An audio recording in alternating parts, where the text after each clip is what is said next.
Capítulo 4. Vampirismo.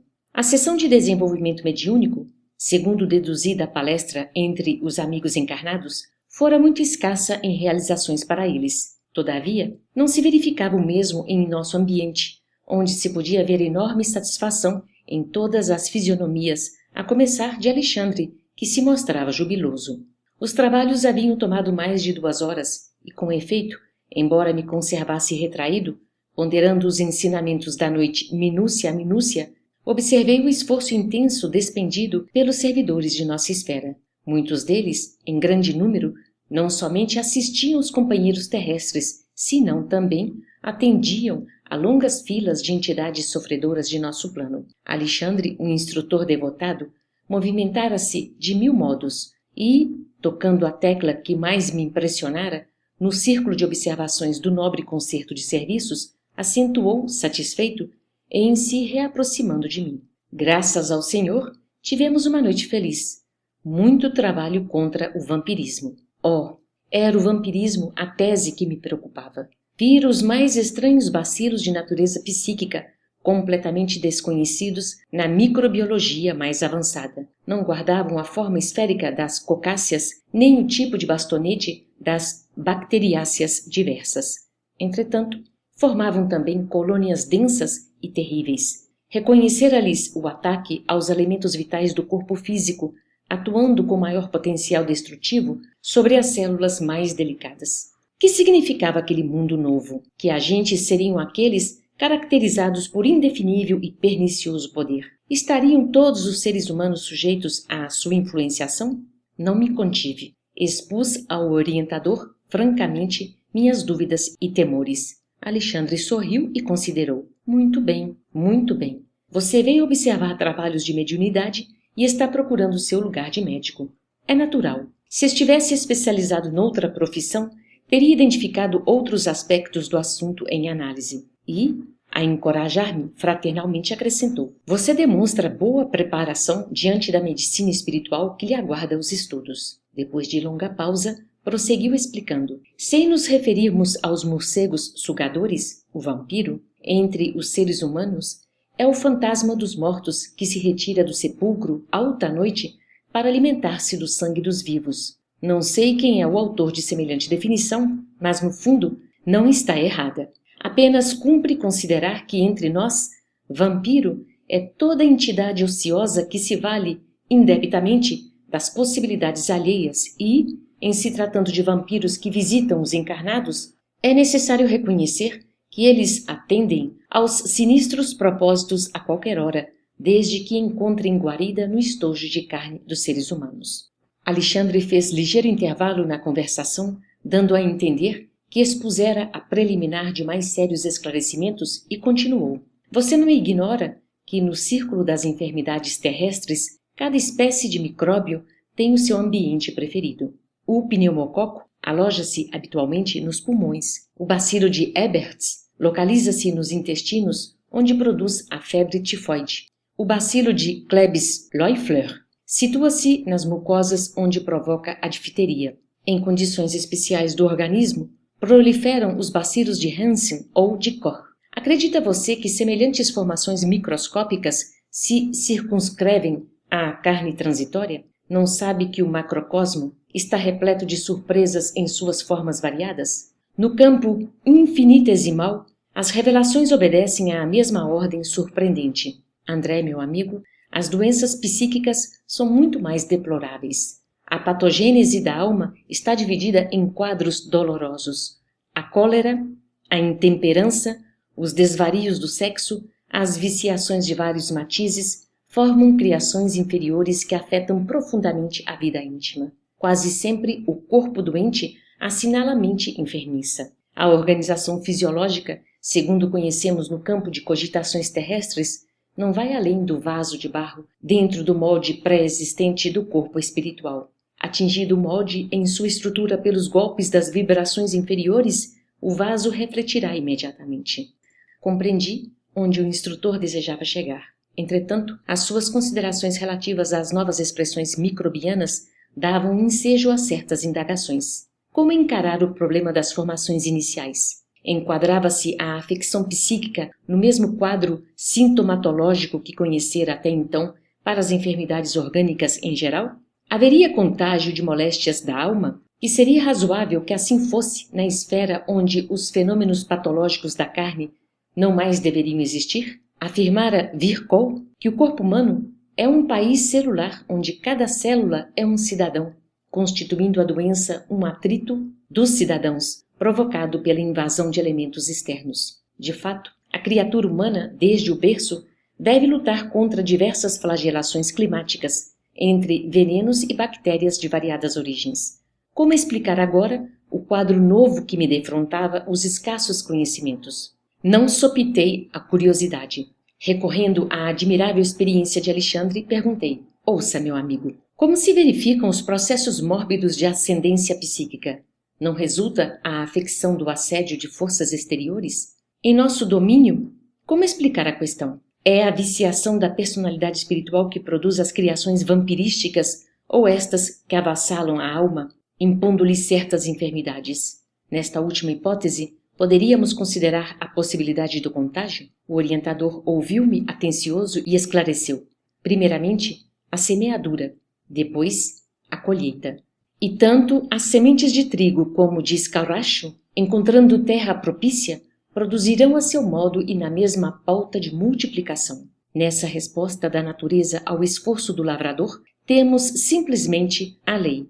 Você está observando o setor das larvas com justificável admiração. Não tenha dúvida. Nas moléstias da alma, como nas enfermidades do corpo físico, antes da afecção existe o ambiente. As ações produzem efeitos. Os sentimentos geram criações. Os pensamentos dão origem a formas e consequências de infinitas expressões. E, em virtude de cada espírito representar um universo por si, cada um de nós é responsável pela emissão das forças que lançamos em circulação nas correntes da vida.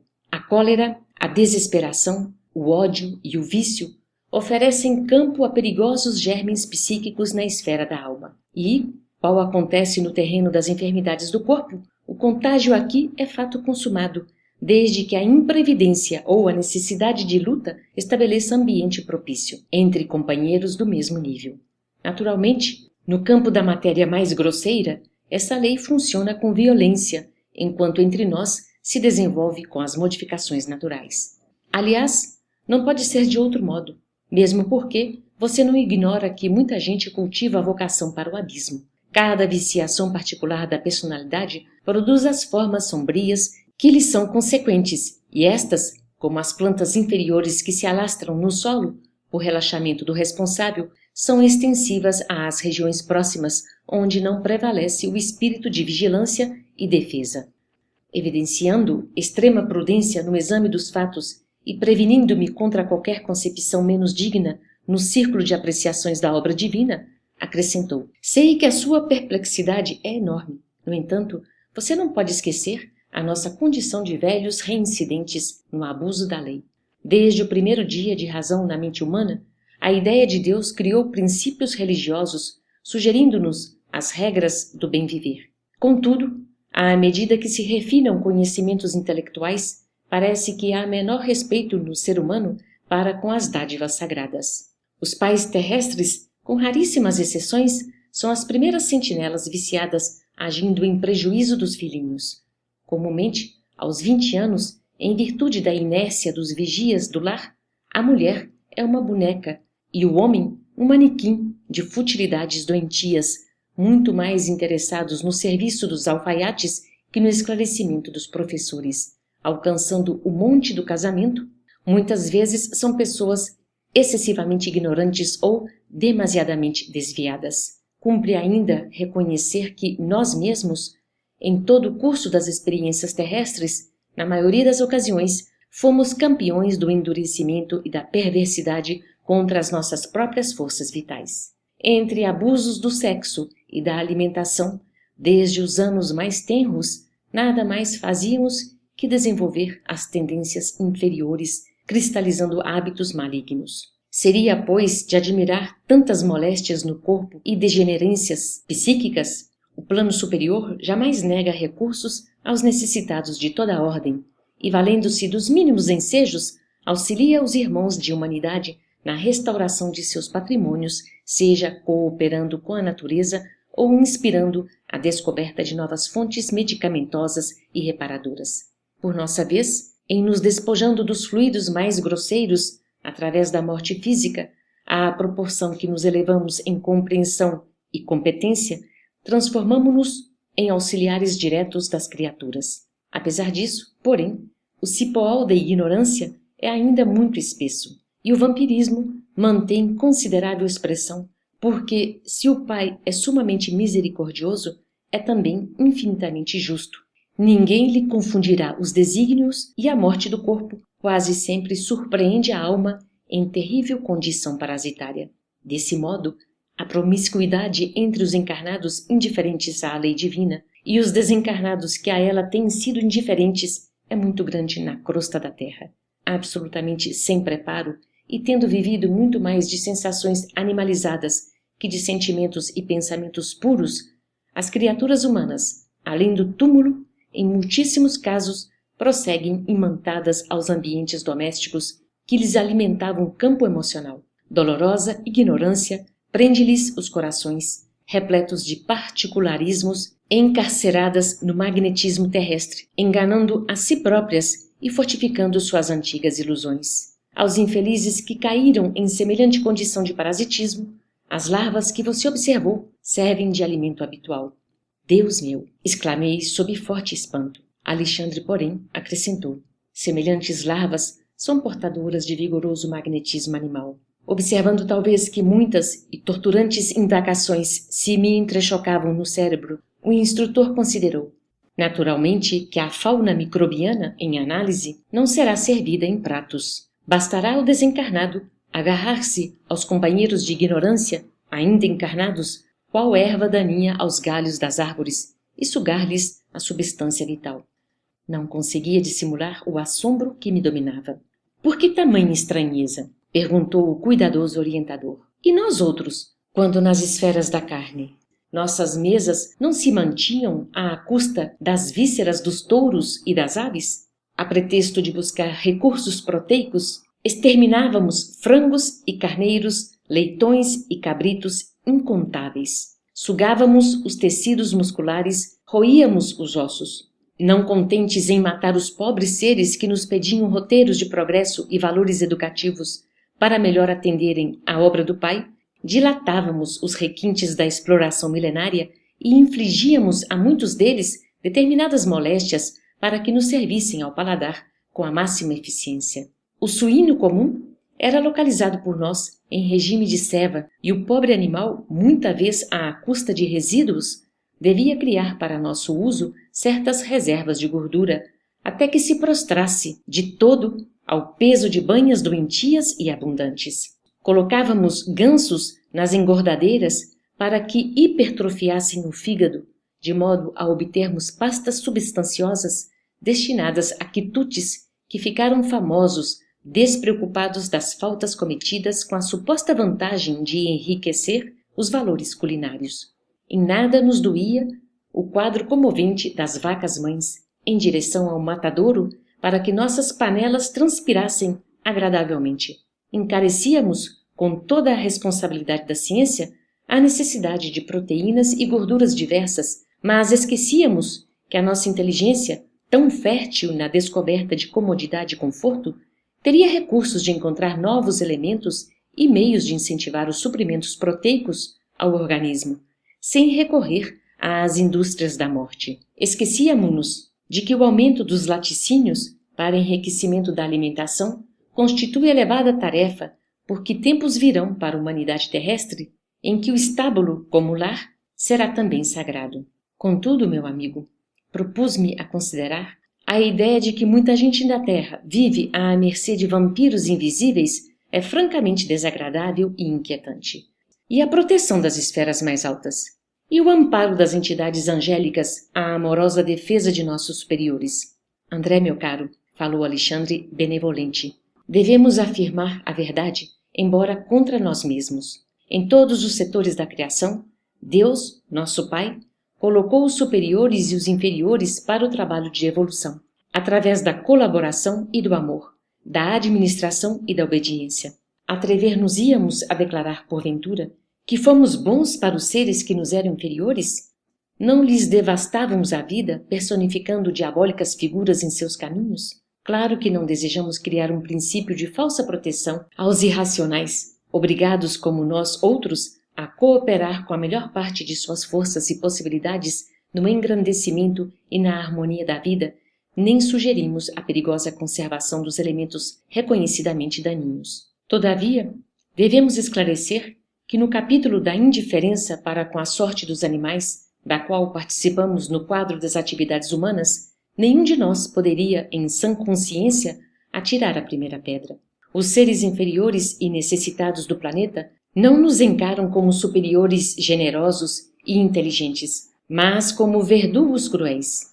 Confiam na tempestade furiosa que perturba as forças da natureza, mas fogem desesperados à aproximação do homem de qualquer condição, excetuando-se os animais domésticos que, por confiar em nossas palavras e atitudes, aceitam o cutelo no matadouro, quase sempre com lágrimas de aflição, incapazes de discernir com o raciocínio embrionário onde começa a nossa perversidade e onde termina a nossa compreensão. Se não protegemos nem educamos aqueles que o Pai nos confiou, como germens frágeis de racionalidade nos pesados vasos do instinto, se abusarmos largamente de sua incapacidade de defesa e conservação, como exigir o amparo de superiores benevolentes e sábios, cujas instruções mais simples são para nós difíceis de suportar pela nossa lastimável condição de infratores da lei de auxílios mútuos. Na qualidade de médico, você não pode ignorar que o embriologista, contemplando o feto humano em seus primeiros dias,